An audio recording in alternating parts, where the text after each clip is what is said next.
morning, dear members of GALF, of all the employees of Home First India who are watching us, our dear corporate colleagues from different companies, and all the fitness enthusiasts who have logged in today. I am absolutely delighted to have Ramakrishna, very fondly called as RK, the Chief Human Resource Officer of Home First India, with us today. Neha, would you want to give a brief about RK as we get started? Well, hi, good morning, everyone. As we go live stream with our next CXO Wellness Quarantine, before I introduce RK, Amit, I would like to, give a brief about GALF, and we'll wait for some more viewers to join in as we still have 2 more minutes. Sure. So with your permission and RK's permission, I'll just go ahead. Hi, everybody. Good morning. It's a beautiful midweek. Everybody is looking forward to the weekend. And I will brief about GALF. GALF, as we all know, and for our new viewers, GALF is a wellness aggregator based in Mumbai with a pan-India presence and global ambitions. We do provide corporate wellness ecosystem through our various platforms like web app, mobile app, and especially customized holistic interventions. Our holistic wellness interventions include physical, mental, emotional, nutritional, financial, social, and environmental aspects. So we believe that holistic wellness is the key to a better future, a better team, a better corporate. So we are dealing with a lot of corporate clients in various industries. And today's speaker is somebody who gives a lot of importance and significance to people of the organization, to the holistic wellness of the people. And I would like Amit to introduce RK to all of us, as I believe that this is a fan moment for Amit also, and how much he appreciates RK for his work in his HR leader role. Amit, over to you. Oh, thank you. Thank you. You rightly said, Neha. I'm absolutely in awe of RK, having spent 20 years in corporate life and in various senior leadership positions, including the India director at one of the leading investment bank. I have dealt with a lot of senior HR leaders. One of the things that really make me admire RK so much is that not just that he's got an absolute knack and pulse of the people, but when you talk to him, you feel that you're talking to someone in business who's really very passionate about the business as much as about the people.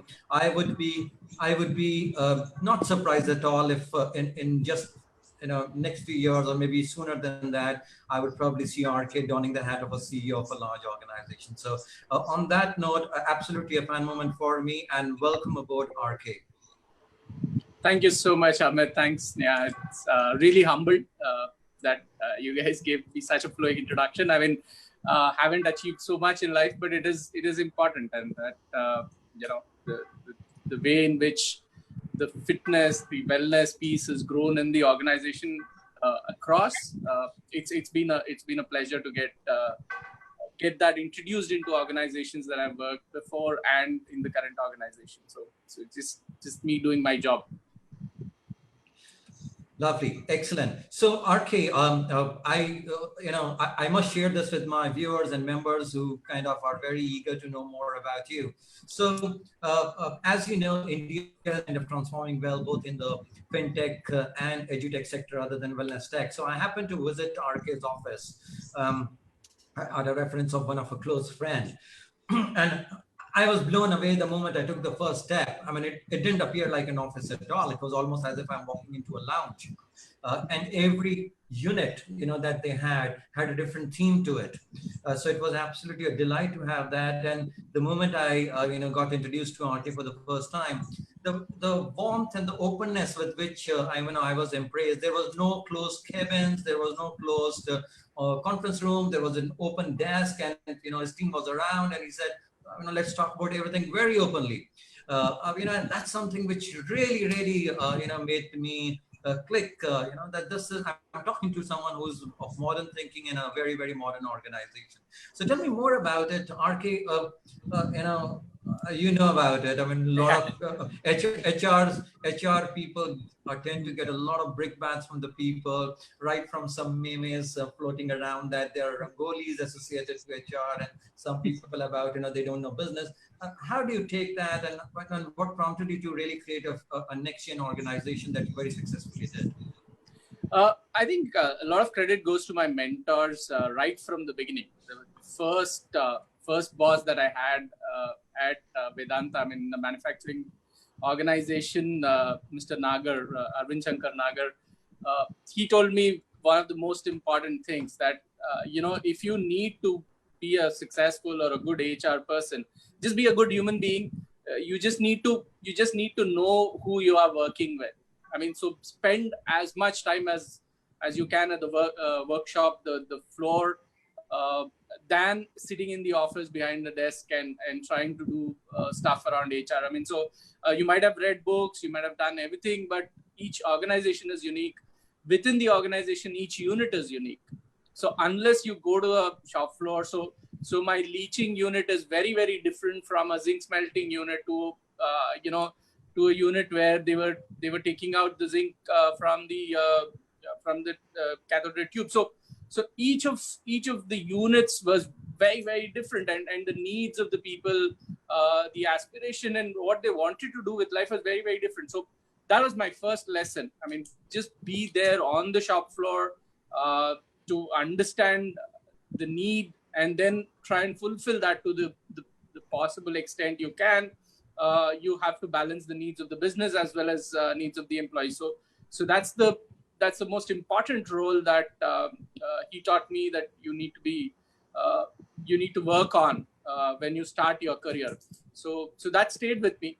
I kind of grew, and after that, even when I moved to different organizations, I haven't moved much though. I've gone to another organization, which is IDFC, which is now currently IDFC First Bank, and then here at Home First. So between these three organizations, I've got fabulous bosses. I think each one of them taught me something very unique, something very, very creative, and most importantly, kept me on the ground and said, you know what, you might think your career is high flying, but it is always important to keep your feet on the ground and ensure you're true to what your purpose is, which is the most important thing, that you need to serve the people.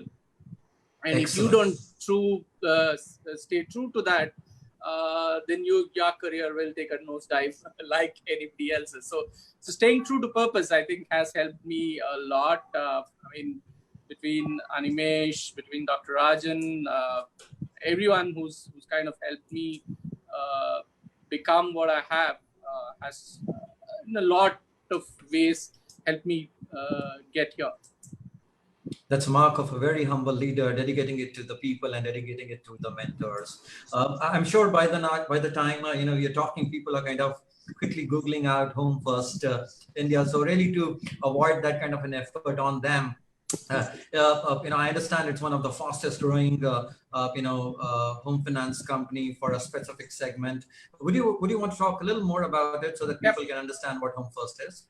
Yep, I think we, as you rightly pointed out, we are a fastest growing housing finance company. We are particularly in the affordable housing segment. I mean, for the uninitiated, it's around 5 to 35 lakh home loans. We are in the urban peripheries. We're not the rural housing finance, which is a little different from some of the other organizations. We're in the urban periphery. We cater to people who generally would not get a bank loan.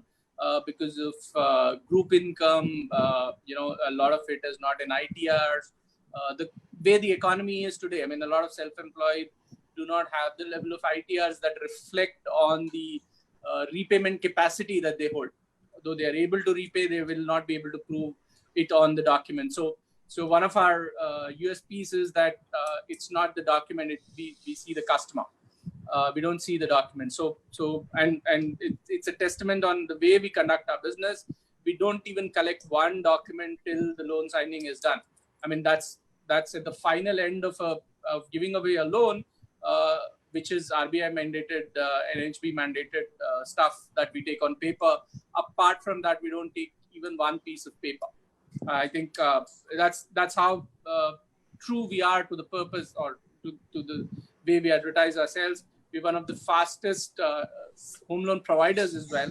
Our turnaround times are less than 48 hours.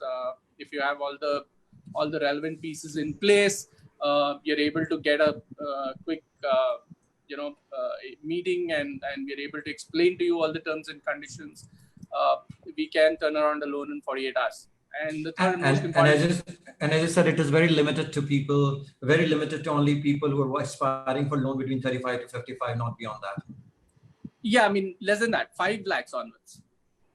Okay, all right. So if there's anyone who's looking for a much higher capacity, you kind of do not undertake that. It's not in your underwriting philosophy. Very rarely. We do have a few at that levels as well, but that's not our focus. That's not who we go behind. Okay. We cater to people in the affordable segment. Lovely. Excellent. Sorry, you're talking about point 3? Yeah, point 3 around trust. I think the most important piece for us is trust. So we ensure that the customer understands the entire piece around the loan and how the loan is done. We go to the customer, we reach out, we ensure that so one of the things that is most important terms and conditions that most of you, if you have taken a home loan ever, you would have just signed on all of those papers, right? There's a bunch of papers, you just sign it off. You don't even fill those forms. For us, we ensure that we take the customer through the entire set of terms and conditions. We explain to them, and only when they've understood it fully and they say that, we make them sign on those papers. So keeping that trust with the customer is also very, very important. And that flows down into the philosophy of how we deal with our employees. I mean, you deal with your employees the way you want them to deal with your customers, right? So that's the important piece that we kind of take into account. That's one. I'm just very inquisitive about a very obvious question out of this, and before I hand over to Neha, I'll take that liberty. So given the current situation of COVID-19, and clearly every business has taken a beating, and given that real estate segment was already under immense and intense pressure, how do you see specifically this affordable housing segment kind of reviving back, if at all? How many months, how many years it might take, and more so closely, if there's any kind of a thought process which is shareable at this stage around the flexibility of the products that you are bringing in, which can help your customers being more comfortable, and I always talk about the word financial wellness because that comes in from the customer's perspective. True. I think like anybody else, this is going to be a tough time for each of the organizations.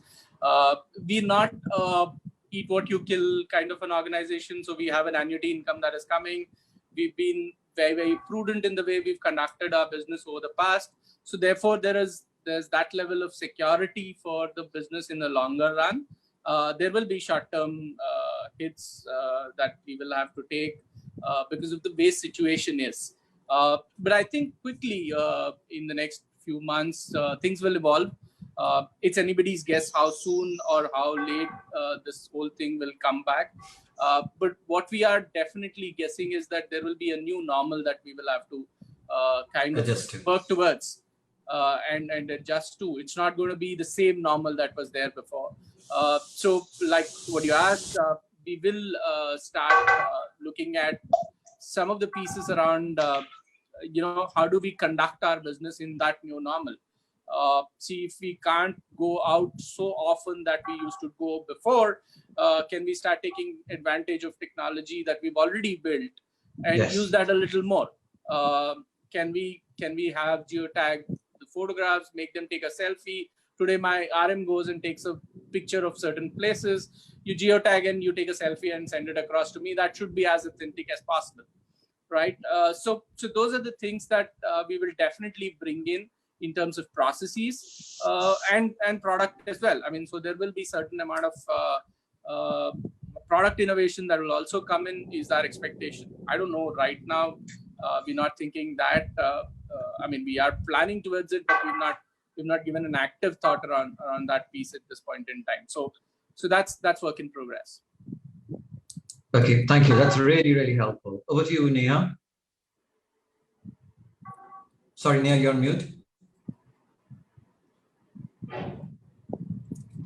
Okay. Yes. Can hear me now, right? Okay. Yes.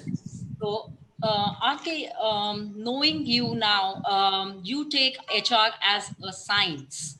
And so what do you think, how the change, will come, and considering the people's policy, especially after the COVID situation, because there will be a lot of pressure on challenges, I will say, your team will be facing, because as you said, the business strategies will have to change altogether. And they, some plans which have already been maybe implemented, the budgets, everything will change. So how do you think you will focus on the people's policy now after this COVID situation?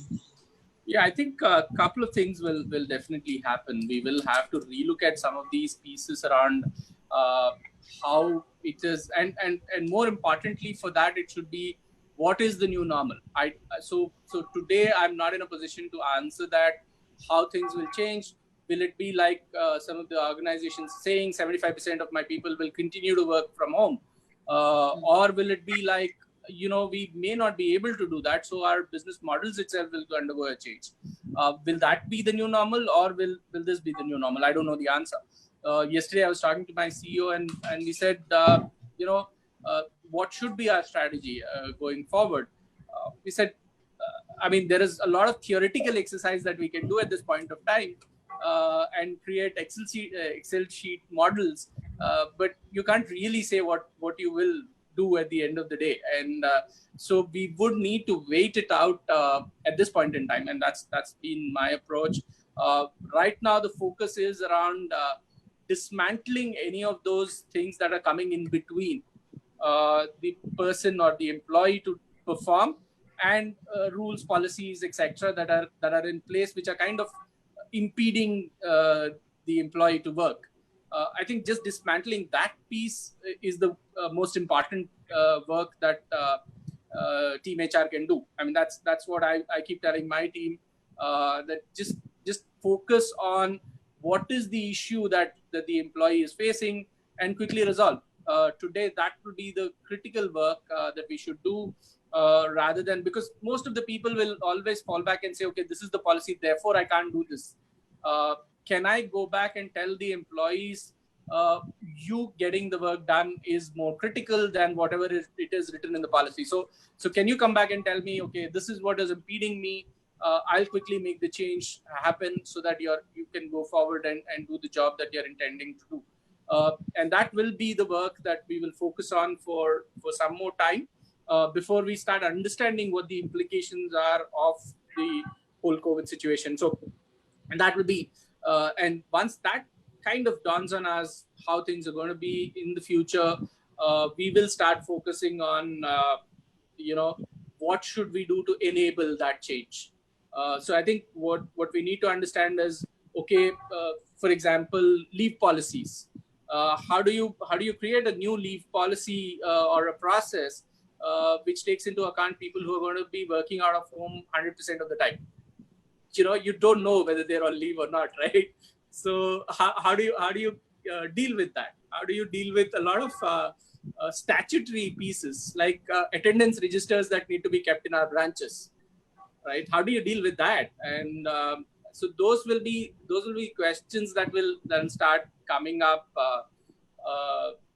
for us to answer once things settle down, once the restrictions ease, once people will start getting back to doing stuff the way they're supposed to do. So those will be pieces that we will have to focus. Then again, on those are on the transactional side, but on the strategic side, in terms of learning, in terms of talent acquisition, how do you do that? Unless we kind of meet the person in person and do an interview, we generally are not satisfied. So how do you replace those, etc. is another thing. Thankfully, in our current organization, I've been fortunate enough that our CEO is very progressive in these fronts. So we have almost all flexibilities that were in place much before all this COVID situation. So we don't have an attendance policy. We don't even kind of focus on how many leaves anybody is taking. So some of those are just a way of working at home first. So we may not need to deal with some of those, but some of the statutory pieces, as I was speaking about, may need to be dealt with, and that we don't have a choice. We'll deal with it as we go forward. Yes, truly very progressive. Yeah. Yeah, that's a lot of support also from your side to the team, as you mentioned, on their learning side, and also taking into consideration that what they are going through and they'll have to manage all that. Well, RK, do you think the wellness will become a key employee value proposition going forward from here for the teams in your organization, or on a whole for the corporates? Yeah, I think so. I think not just wellness, I think just the employee value proposition itself will come right in the center. It's not the case today. If you were to talk to a lot of HR folks, they'll tell you that, yeah, we've created an email, it's sitting somewhere, it's not out there, it's never been propagated. So, I mean, with the newfound power, should I say, for the HR folks, where a lot of things are going through their tables, I think employee value proposition will also start finding its space under the sun. That's going to happen. And while it's going to happen, looking at the new scenarios and the new what's happening around, people will have to tweak it to include wellness if they've not done it in the past. True. I mean, some of the progressive organizations would have already put wellness as part of their value proposition. A lot of, say, for example, how do you treat wellness and illness? I mean, both pieces come together when you're creating a value proposition. So your insurance policies, etc., which deal with illness, how progressive they are, and your wellness practices, how progressive they are. So both put together should be up there, because, see, for example, if I were to talk a lot about wellness in my proposition, they may not be appealing, right? So there should be something very concrete that should go out as a message for the aspiring candidates or the people within the organization to look forward to in the value proposition statement. So therefore, all of these pieces will come in. There will be a mention to wellness. I think that's definitely going to be there, and a significant one, and not just a namesake reference, but a significant reference will be there in the proposition statements towards wellness. That's my belief. We're working something towards it. We should. I definitely think that the others should also do. Yeah. So on this similar point, I really like the way you put it, right? I mean, the focus on wellness and illness. Wellness will kind of prevent you towards getting towards illness, and illness is just in case you, really when you get there, how do you deal with your financial worries, and are you really got that kind of, and do you really have the safety net to protect you? Now, given the current scenario, we did see that at a state level sponsorship, the Prime Minister kind of came back and said the 2% CSR budget for every organization that can be leveraged for contributing towards the Prime Minister's fund to fight the COVID situation. And closer home, as the situation kind of gets to the new normal, do you think there is an opportunity for for all of us coming together as corporates and advocating utilization of CSR budget also for the wellness of the employees, given that illness segment is more related to insurance coverage, and that budgetary arrangements are already there, because ultimately it's going down to the people and we're trying to help them. Yep. I think it'll be two parts. One is at a community level, definitely yes. If you're trying to improve community level illness, because now today we've realized it's not about just you being fit. It's the other person also needs to be healthy for you to remain healthy. I think that's a significant change on the whole wellness piece today, right? It is not enough that you are healthy. It needs to ensure that your community is healthy. It's a safe environment. It's a clean environment, so on and so forth. So a lot of these pieces at a community level, that is going to happen. I think the CSR budgets will get utilized for that. But it will depend on organization to organizations. I don't, at at least I don't see at this point in time organizations coming together to do a community level work. There will be a lot of, I mean, if you look at the money in itself, it will be a significant sum, and therefore each organization can do on its own. I don't think we need to pool in the resources at this point. But yeah, I mean, if there is greater value that people will start seeing, you never know. It might also happen. But at an employee level, I think it will have to come out of your employee costs. You wouldn't want to look at CSR as the medium to kind of create the awareness and wellness among the employees. That should be your cost as an organization. It should come out of that budget, and there should be a significant investment there. That's what I see going forward, because it's going to be important. I mean, if you were to talk about simple things like you push work from home to a large extent in a larger scheme of things, then you will start seeing issues related to emotional wellness of the employees who are working from home. I mean, even physical wellness. I mean, there are no proper ergonomically designed workspaces within the house, right? True. So you need to ensure that as well. So will organizations start funding those?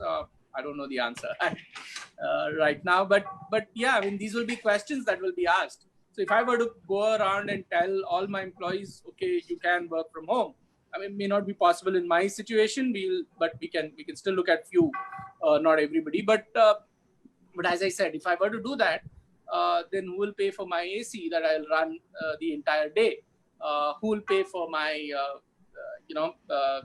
the table, the chair, and laptop, and so on and so forth? There will be these questions that will start coming in to ensure that they are able to completely and to their best extent deliver on the job. I mean, it's in your interest. If you were to keep them in a shop, why do you create great looking, swanky looking offices, right? Because you want the person who's coming into office to kind of feel good, and therefore they are able to deliver. Similarly, if you have to ask people to start working from home, do you create the home offices as well in that way? I don't know the answer again. True. So we'll and since you specifically mentioned about that there is a certain population you might kind of want to evaluate as as a model of work from home going forward, because looks like that's the way organizations are considering. I did hear about TCS considering that only 25% of their workforce by 2025 will be operating from offices. And so is, I mean, Wipro, and I've been talking to CEOs of a few banks, and they're all considering that. Now, assuming your business model requires not that big a population to be working from home, but maybe 20-25%. Do you see that there will be an opportunity for opening up of a totally new segment of colleagues or employees? So all those professionally qualified mothers who probably opted not to return to jobs because they felt that 2 hours of traveling to and fro each side, and then taking care of the home and the newborns, and they suddenly find, hey, I've got 6 hours spare in a day. I might as well kind of start my new career, work from home, and and they probably are sorted from all the other dramas because they just want to focus on building their career. Yep. I'm just saying one of the segment. It could be elderly too who are kind of retired and they didn't really want to go back to the offices, but they can really work and they have concrete good knowledge and experience. Yeah, absolutely. I think, I mean, like what you said, that is one segment. I can tell you a very mundane and very, very simple one is like people who live in the central side of Bombay can start working for offices which are on the western side. I mean, that itself was a big no-no for a long time, right? I mean, or similarly, vice versa. I mean, if your office is on the central side, none of the Western folks would want to come that side to work because it just takes forever for you to reach the office. So yeah, I mean, a lot of these things will open up when you're looking at your talent acquisition strategy. The way in which you go focusing on getting talent will completely change. If you want to start looking at people who are going to work from home, it will be a completely different segment that you'll start looking for, which you were not otherwise targeting. So people who were working from home, you wouldn't have targeted. Now you would specifically go for them. That's something that that's going to start happening. Your talent acquisition strategy will change. The group of people that you will start reaching out to will change. Your ability to bring in diversity will significantly improve. That's something that we are also looking at, because I mean, it's not just the gender diversity, the differently abled people who are who come from marginal communities. Today you were not able to provide the level of uh,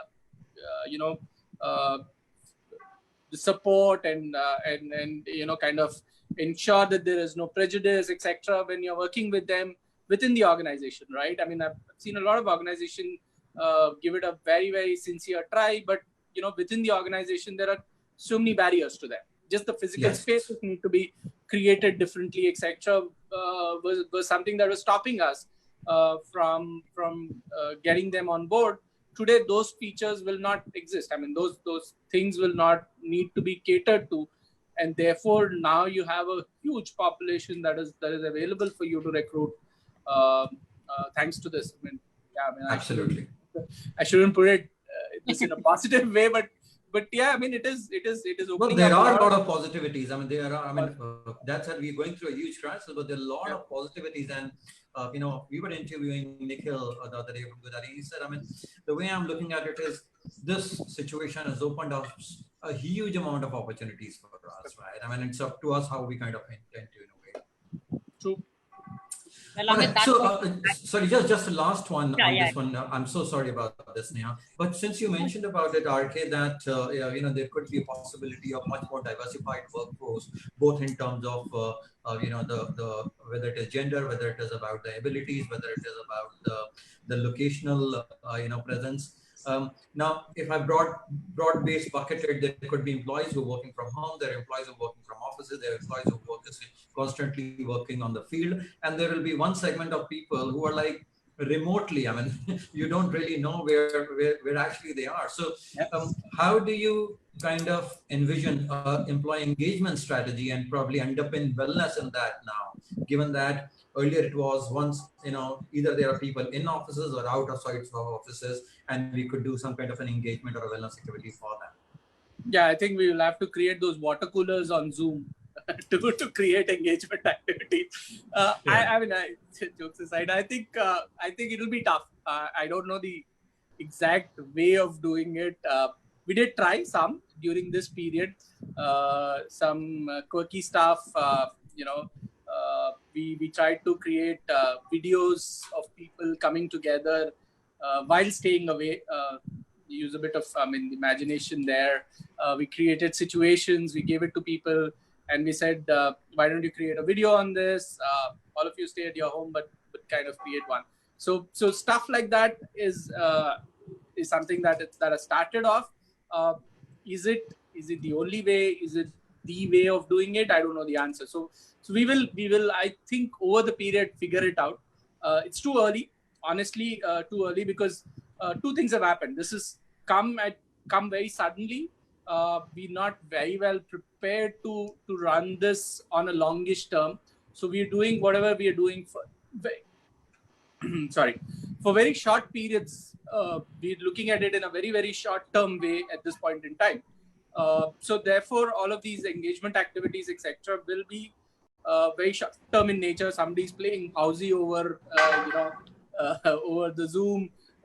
So somebody is doing a quiz competition, somebody is running virtual classrooms, etc., etc. I mean, so there are multiple organizations dealing with it very, very differently, but all of them are doing it from a very, very short-term perspective, because they did not have the time nor the resources to plan this out in fully. So, but if this is going to be a long-term phenomenon, I think if at least 20 to 30% of the population, I mean, if not 75%, like what TCS is doing, but even if 20-25% of the population is going to work from outside of office, whichever way you look at it, the engagement activities will start to look very, very different from what they are today, and that will come through. We believe we should be prepared for something like that in the near future, but we will also have the opportunity to plan it out well. for some more time. I think it will take a while, but we will plan it out, and things will start. You'll start seeing certain things. I'm seeing a lot of innovation happening at this point in time around employee engagement. I keep getting calls, etc. A lot of people who are organizations who are deeply involved in employee engagement when the whole thing was very different, are also reinventing their own models. So there will be a lot of innovation that will come from them. So virtual engagement and virtual stuff is also going to come, like a lot of training companies who are very involved in classroom training started reinventing when the whole virtual training started picking up pace. Similarly, the engagement companies, I think, will come up with a lot of innovation. So I believe everything should not be done in-house. So we should leave a lot of this to the experts who can come up with something, and then if it works well, it fits into the organization's ethos, we will lap it up. I mean, I don't want to invent everything. I don't think we are capable enough to do that. So we will look for trends that'll emerge and adopt them. Excellent. Thank you. Over to you, Neha. Well, I would like to go back a few minutes just when Amit, you initiated the question of people who have been, at home and left their jobs, like you took different segments. It was a very well initiated question, Amit, first of all, because I'm very sure after listening to this live stream, a lot of people will, get encouraged to start when they had to leave. When they didn't want to leave, and now they have the option. So I think that's a very good question you had come up with, because I am very sure, including, my father for that matter, including me, who had to leave my job after my kids. So this is, I think, a very good opportunity for all of us. So thanks for getting that question, first of all, because a lot of us will be encouraged with that. Moving to you, RK, we did speak about that how companies and corporates are dealing with employee policies and their wellness. We have spoken a lot about how you will be dealing with the employee wellness part. Sorry. Now, when we talk about that, in today's situation, we know the CXOs and the senior roles are actually going through a lot of vulnerability and stress. We tend to forget them because, we all look up to them. They are our inspiration, including you. And I'm pretty sure right now you all are going through a lot of stress, be it, how to sustain a business, the cost part, the budget. Everything has to change now. Everything needs a new outlook. Do you think there is any specific need? I am sure there is, but what are your views on having a targeted initiative for CXO wellness? No, I think it will be very, very useful. I don't see a reason why that should not take off in the very near future. Right now, as I pointed out before, it's very early days and very uncertain period, because all of this will need a little more thinking through on how it will be, what it will be, but definitely the need of the hour. I mean, if I were to pick one segment which is in the spotlight more than anybody else in the corporate space, it will be the CXOs. I mean, there's a constant demand for information from the employees. They want to know what's happening. There's constant need for information from the stakeholders, the shareholders, the board, everybody else. So there is this is the population which is right in the middle of the entire thing. And unfortunately, we also don't know everything, right?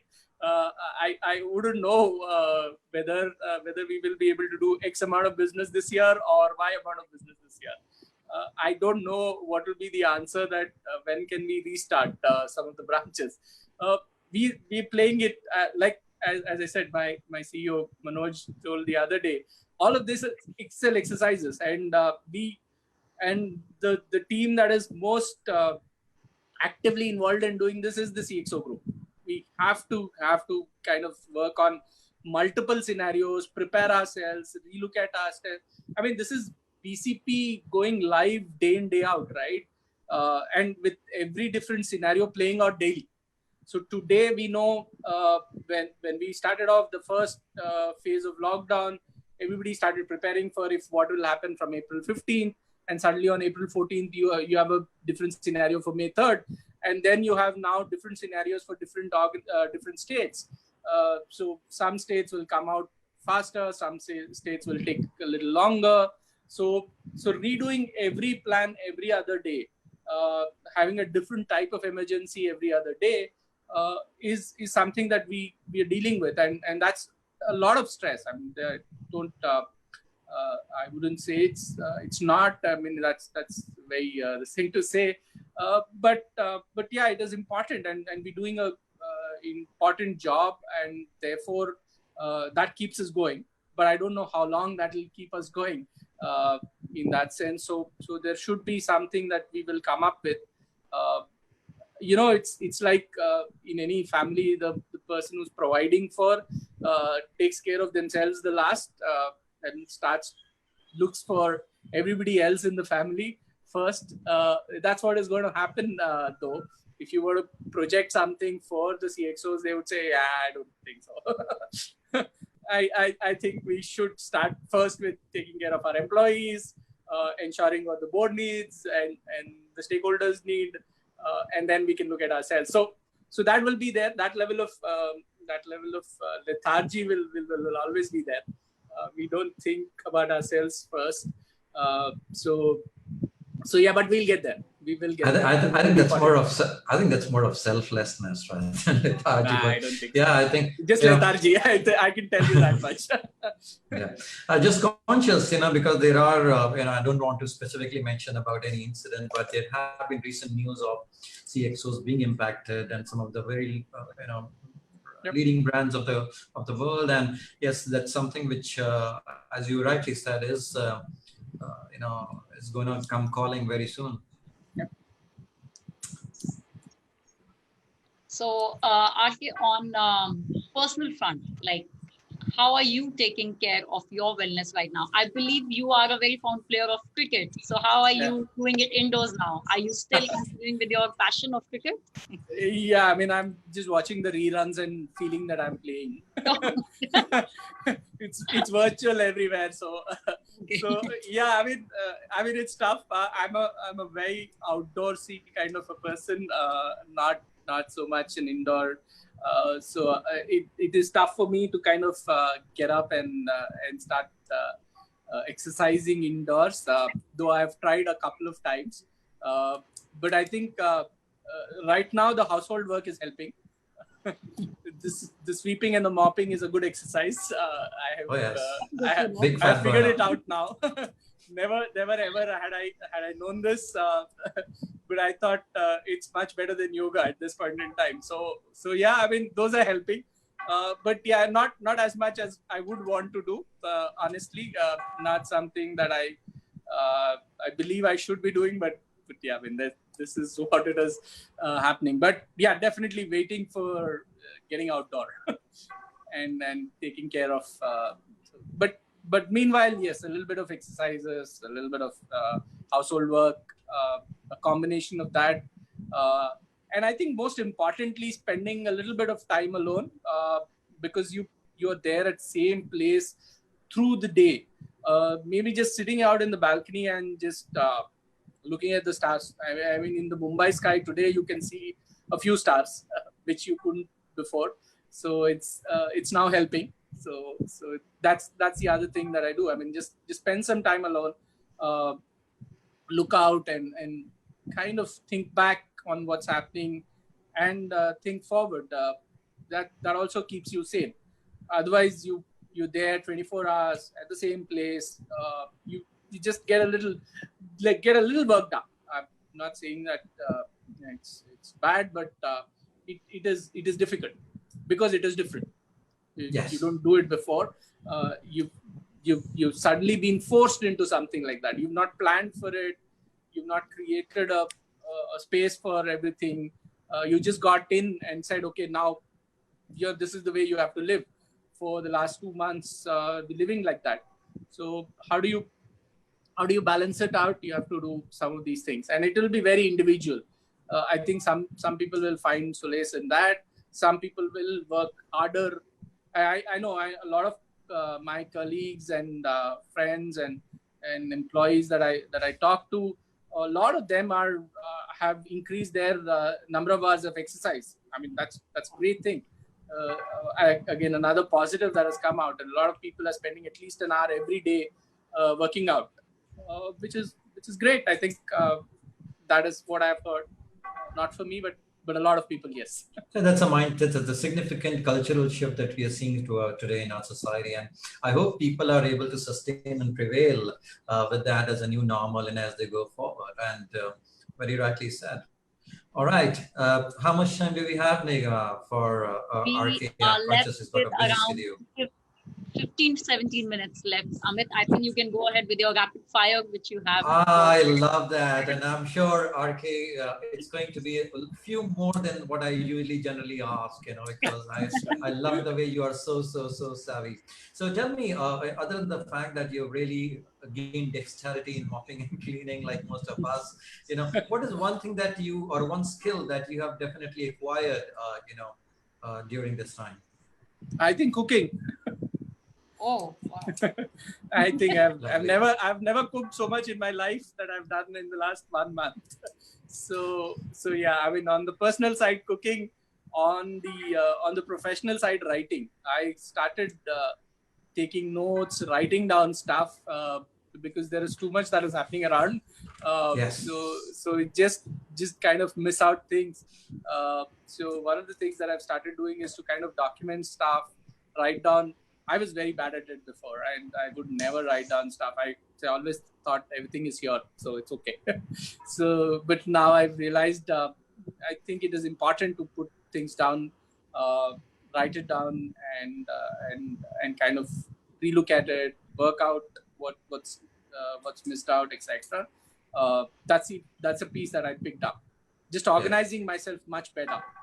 Yes, absolutely. I think, and I would reckon for that, I think it is compulsive, situation for us to become better organizers, because the way the day kind of days pass off, sometimes you don't realize what the day and date is.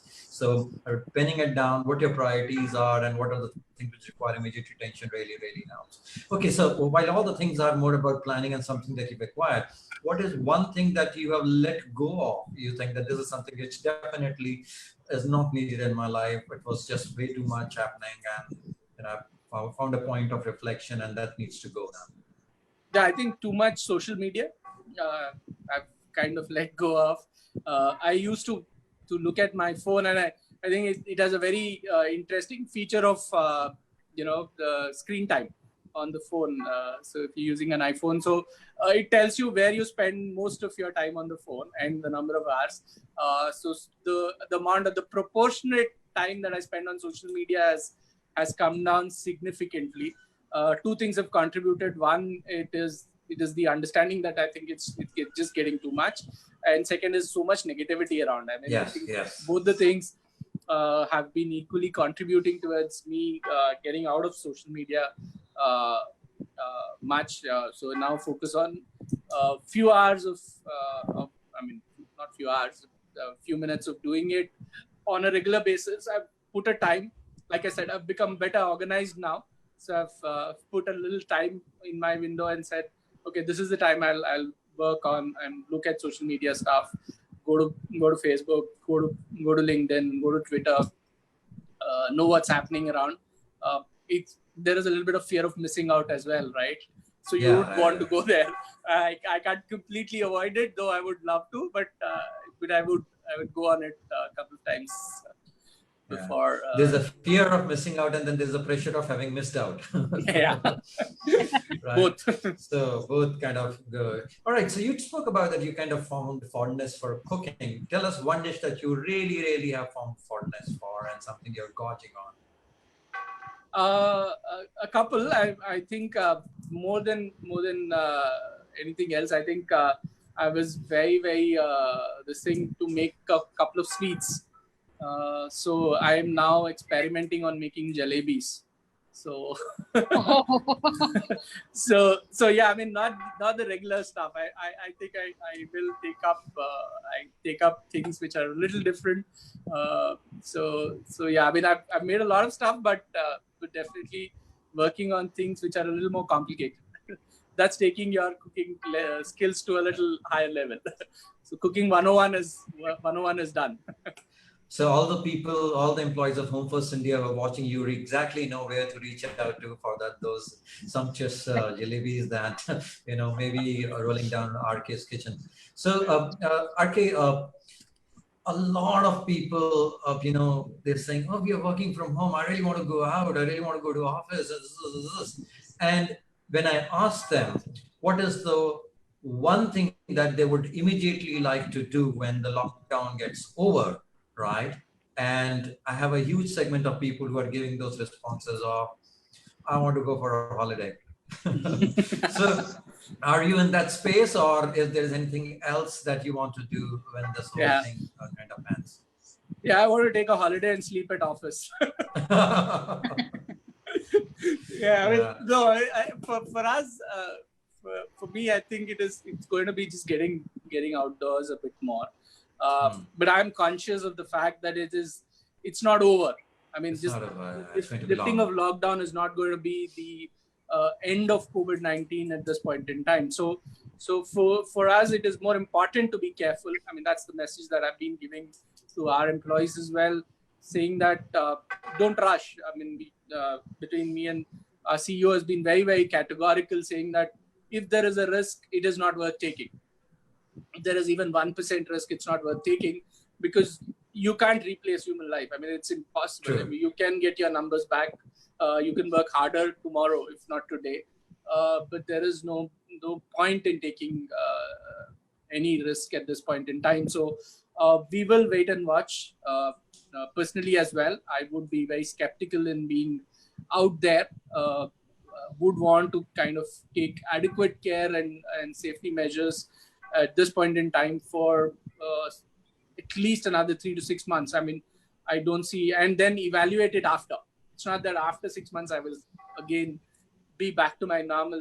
As I said earlier, that this is going to be a new normal.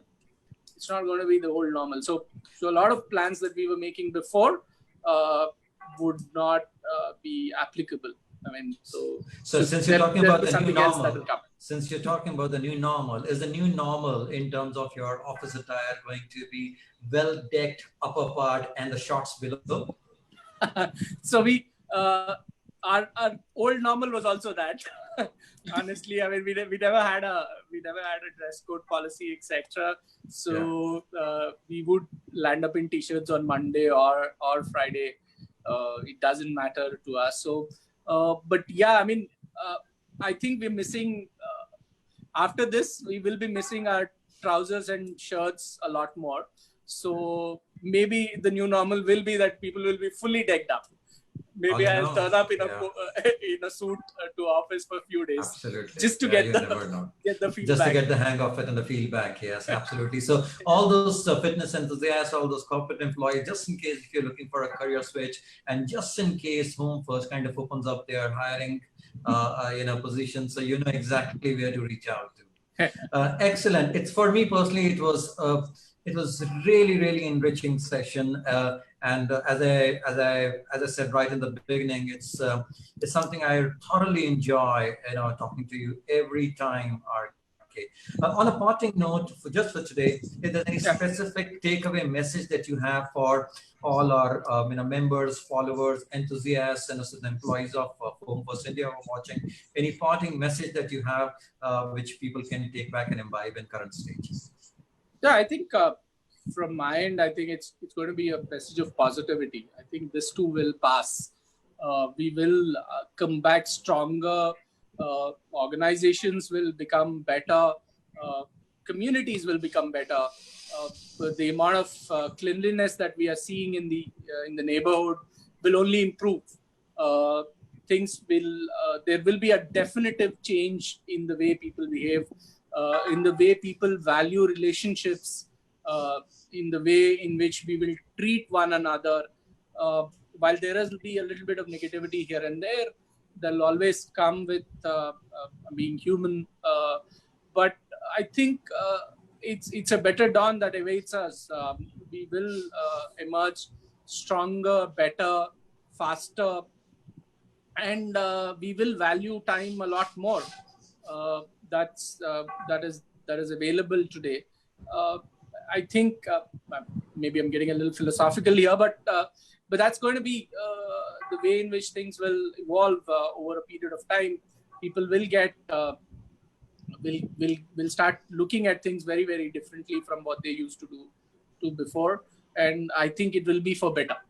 I'm just hoping that it will be for better, and things will start emerging much better going forward. Absolutely. Keeping fingers crossed. And I hope people don't lose out on the learning and the lessons that we're getting in this stage. Particularly, I'm so fond of social distancing. I think as a clan, as a tribe in India, we were so used to just jumping onto each other, whether it was even if it was getting onto the aircraft or a cinema hall, wherever. So I hope social distancing becomes our habit and the mantra. On that note, I really want to thank you again, RK, for taking our time today. I know I'm very, very conscious it's a busy time. You kind of coordinating on multiple fronts, both at home and at office. But thank you so much for taking our time today. I also want to recognize our brand partners who made this possible along with us. The brand partners are Garmin, HealthTrek Healthcare, Fasten Up India, and Aromika Tea. They're all wellness brands who are kind of supporting us in this initiative. So once again, a very big thank you to you, RK. Pleasure, Amit. Pleasure. Thank you so much, Neha. Thank you, RK. Thank you for leaving us all the positive messages, and thank you for all the positivity. Thank you.